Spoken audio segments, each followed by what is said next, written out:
Se recurre normalmente a la Corte Penal Internacional cuando las víctimas o las organizaciones de derechos humanos no encuentran en el Estado Nacional la voluntad para hacer justicia. Es decir, la Corte Penal solo puede actuar cuando el Estado le niega justicia a las víctimas. Y sin embargo, el presidente Andrés Manuel López Obrador sigue asegurando hasta el día de hoy que lo que se vive en México es una herencia del pasado, no del presente. Así es. En realidad, esta administración reconoce la crisis humanitaria que existe y considera, pero simplemente no sigue sin investigar todos estos crímenes atroces. Y lo cierto es que en México pues estamos viviendo y enfrentando un índice de impunidad de prácticamente el 98%. Él asegura que es cosa del pasado, nosotros podemos decir que no es así. Estas comunicaciones, si bien tienen que ver con el periodo de la guerra contra las drogas de 2006 a 2019, no quiere decir que no se sigan cometiendo. Es más, la militarización con esta presente administración se ha profundizado, no solamente en temas de seguridad pública, sino también se ha militarizado el país en general en las áreas estratégicas del país. Entonces, la militarización continúa y lo cierto es que a lo largo de todos estos años hemos podido documentar que la intervención de las fuerzas militares en tareas de seguridad pública, lejos de disminuir la violencia, la acrecenta.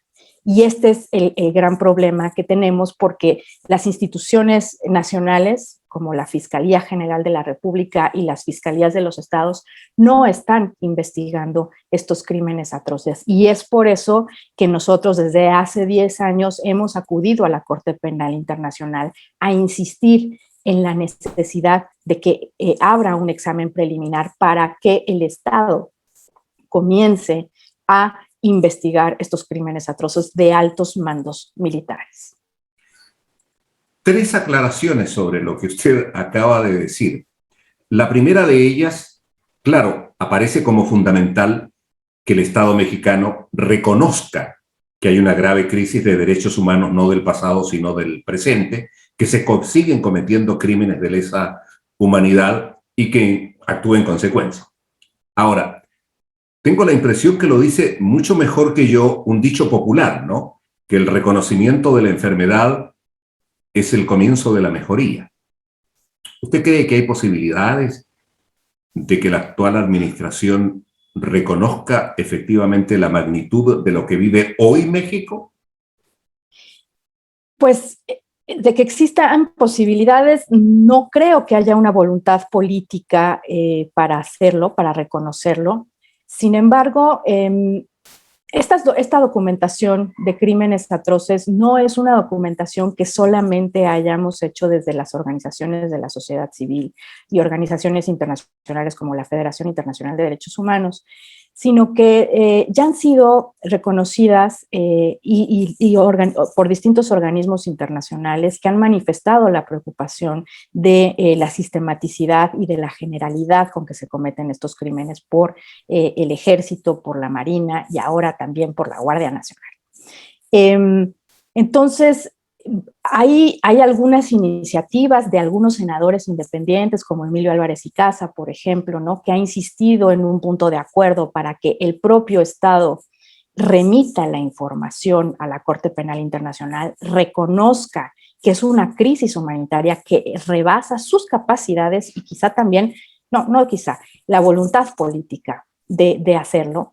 Y sin embargo, no hay una respuesta. La respuesta que ha tenido esta administración es profundizar la militarización, seguir apostando a la militarización como el mecanismo para enfrentar la violencia en México, a pesar de todos los datos duros que existen desde hace 10 años de que es una estrategia totalmente fallida y que lo único que ha provocado es un incremento de la violencia y aparejada con un índice de impunidad sin precedentes en México de prácticamente el 98%. Entonces, no hay capacidad y no hay voluntad política, yo diría así. Por eso es que nosotros insistimos en acudir a las instancias internacionales, y no solamente a la Corte Penal Internacional.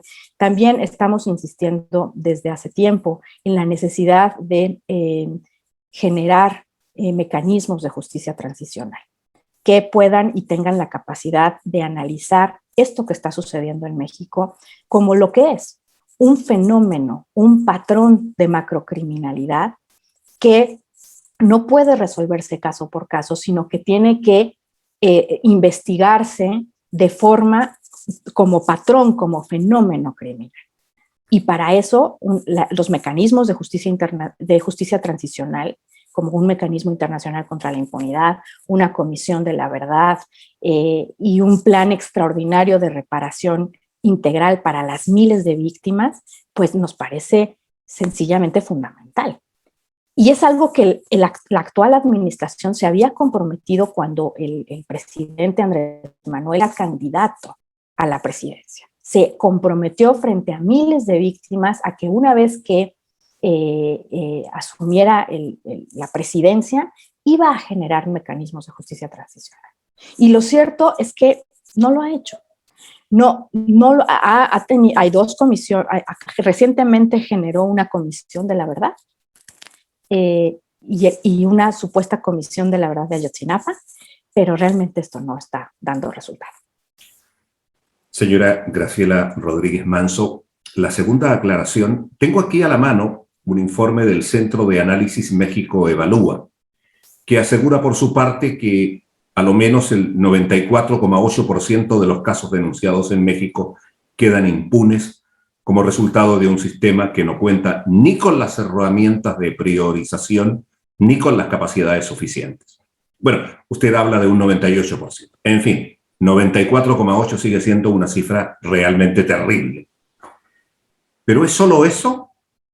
¿La ineficiencia y la falta de apoyo económico lo que dificulta las cosas? Yo diría que también es una falta de voluntad política.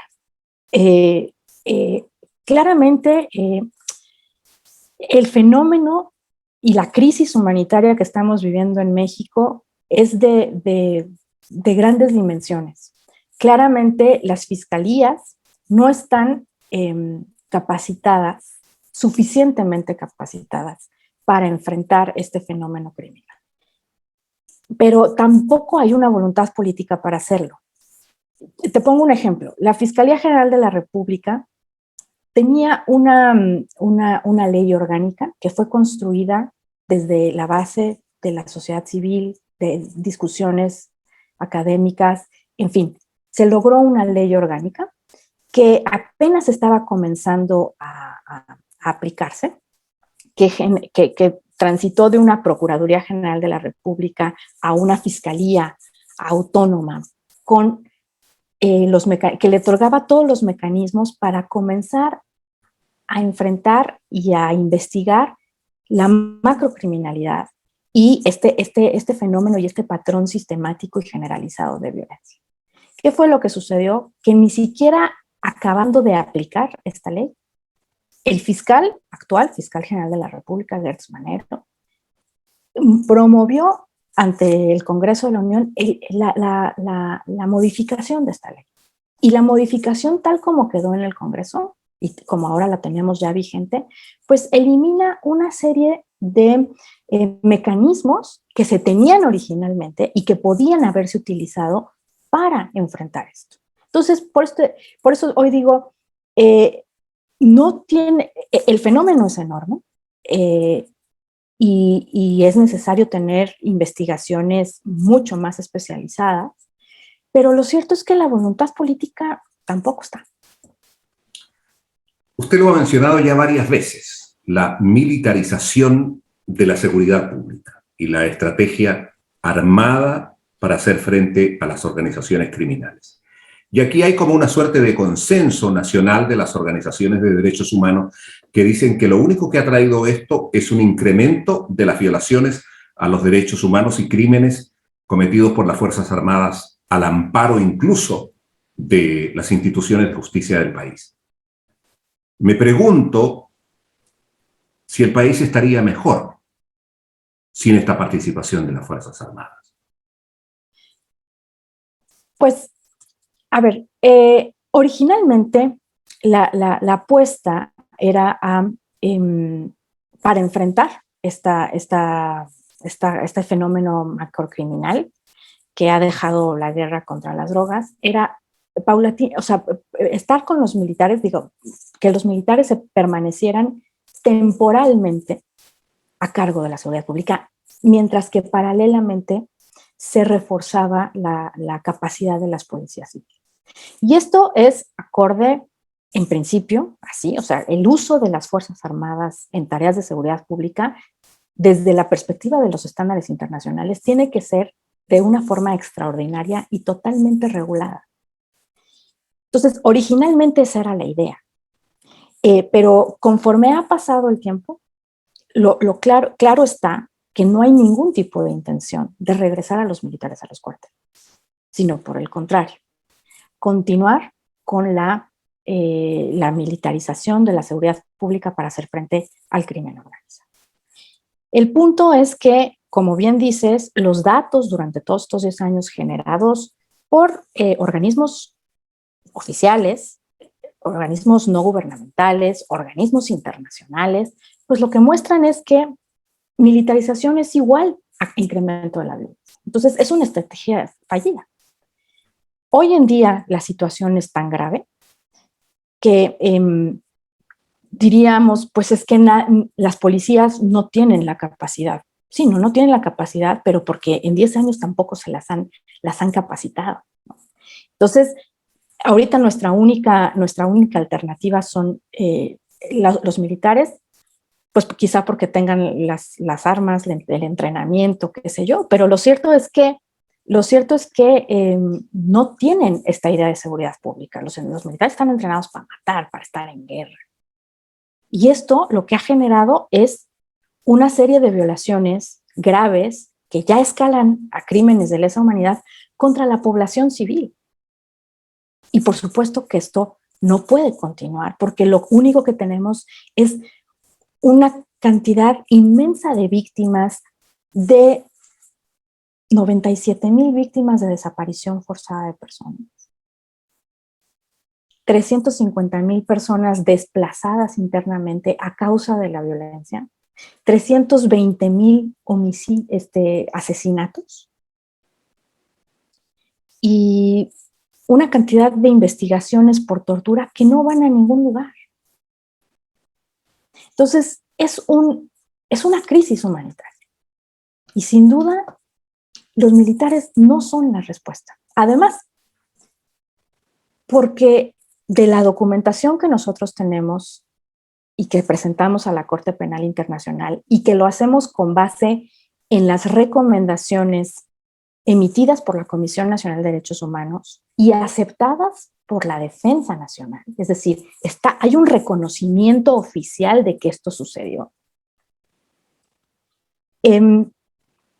Lo que documentamos es el involucramiento de las fuerzas militares en estos actos atroces. Es decir, los altos mandos, si bien no directamente torturan, ejecutan y desaparecen, lo cierto es que tienen conocimiento, ordenan esta política. Hay una política de Estado de desaparición forzada.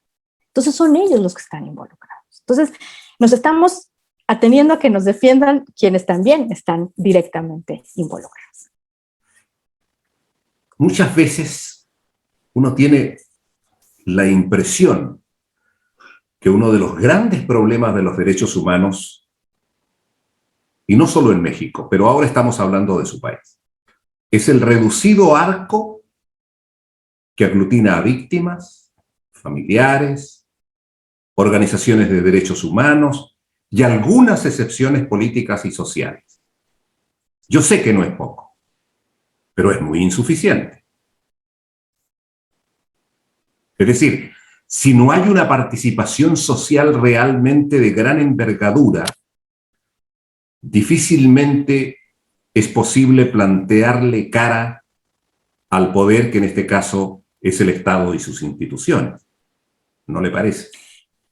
Sí, yo creo, José, que ahí tienes toda la razón. Hay veces que nosotros nos preguntamos, pues, o constantemente nos preguntamos, ¿por qué tanta indiferencia de la sociedad, ¿no? Ante esta, ante estas tasas de macrocriminalidad y ante esta cantidad de víctimas de graves violaciones de derechos humanos.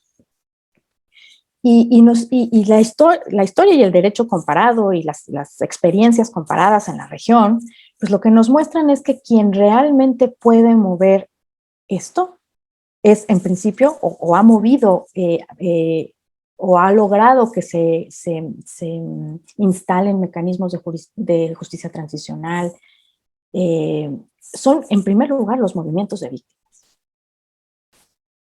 acompañados evidentemente por las organizaciones de la sociedad civil. Y, por supuesto, con un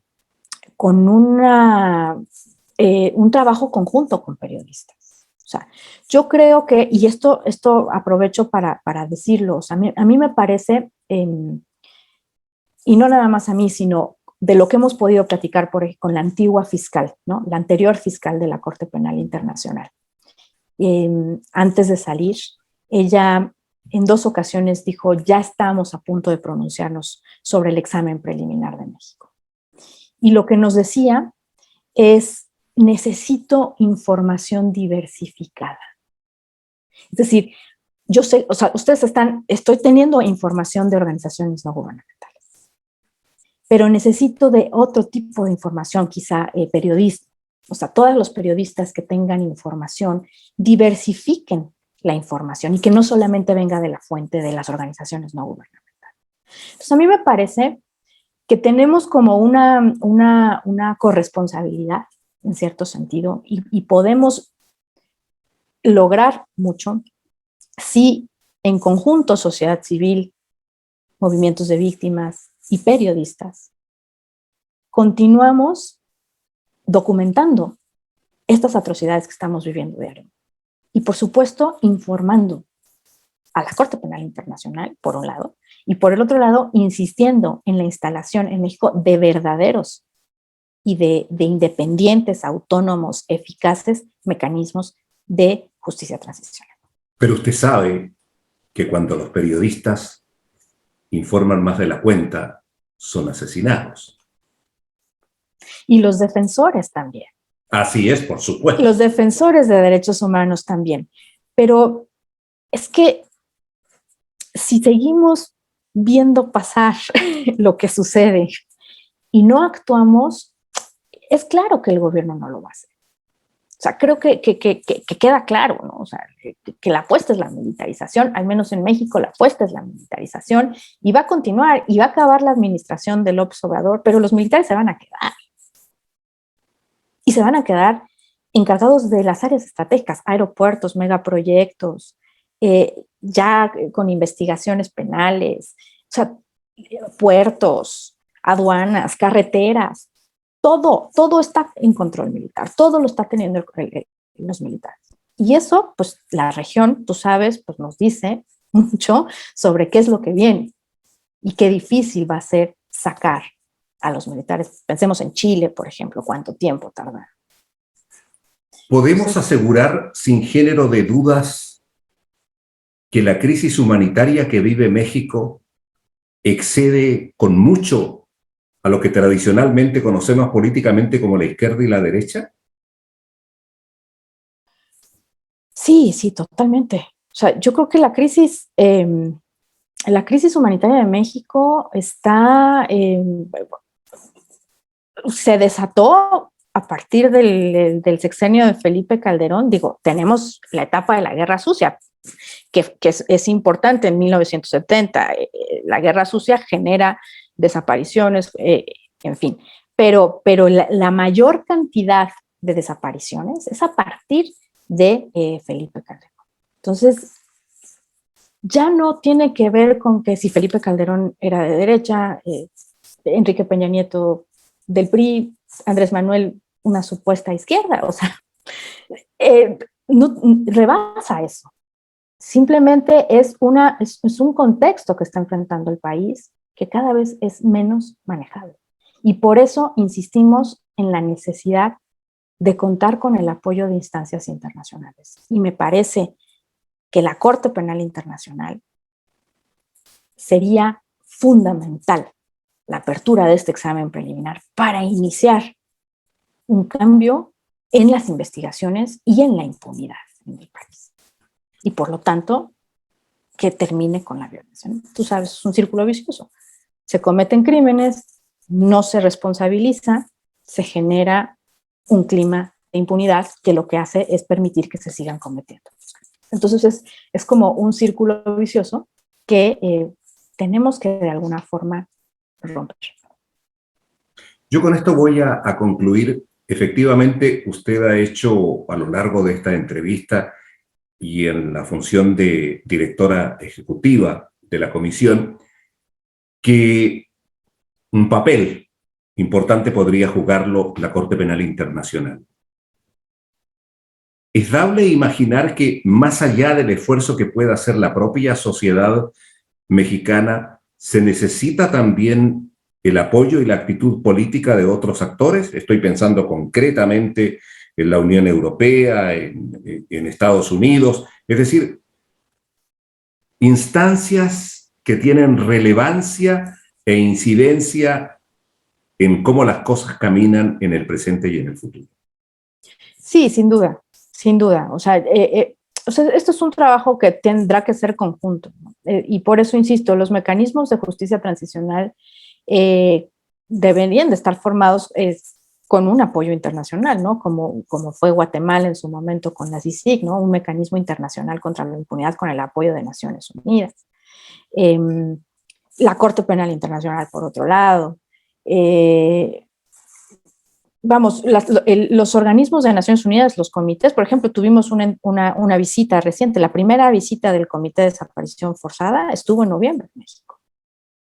Y reitera lo que se ha dicho en el examen periódico universal, lo que se ha dicho en el sistema interamericano, en fin, o sea, reitera la generalización de la desaparición forzada. Es más, mientras estuvo su visita, que fueron 2 semanas, ciento y tantas personas desaparecieron durante su visita. Y lo dice así el comité, todavía no emite el informe, sacó un informe preliminar en conferencia de prensa, pronto saldrá el informe del comité sobre desaparición forzada. Entonces, yo creo que es un trabajo conjunto, pero como bien comentabas al principio, creo que tiene que partir de entrada del reconocimiento del gobierno de que está rebasado y que necesita ayuda internacional. Y la voluntad de incorporar esta ayuda internacional de tal forma que podamos transitar a un país en paz. Y lamentablemente México, y bueno, no lamentablemente, pero o sea, lo que es de facto es que México y la diplomacia mexicana pues es una diplomacia muy especializada. Y entonces es el eterno farolito de la calle, oscuridad de su casa, ¿no? Y entonces en muchas ocasiones los propios gobiernos, los propios organismos internacionales dicen, pero es que si México es una democracia, o sea, México puede, o sea, México no se puede comparar con El Salvador, no se puede comparar con Venezuela, ¿no? O sea, no se puede, o sea, México es una democracia que funciona. Y yo a eso respondo, pues en principio no es así, pero ¿para qué llegar a un momento en el que esto truene por completo y no prevenir ese momento? ¿No? Entonces es importante voltear a ver a México, a pesar de que aparezca como un país democráticamente suficiente, ¿no? Autosuficiente, que forma parte del Consejo de Seguridad, que tiene un lugar en el Consejo de Derechos Humanos, que tiene una jueza en la Corte Penal Internacional, que tiene un comisionado en la Comisión Interamericana. En fin, no es así. Es importante voltear a ver a México.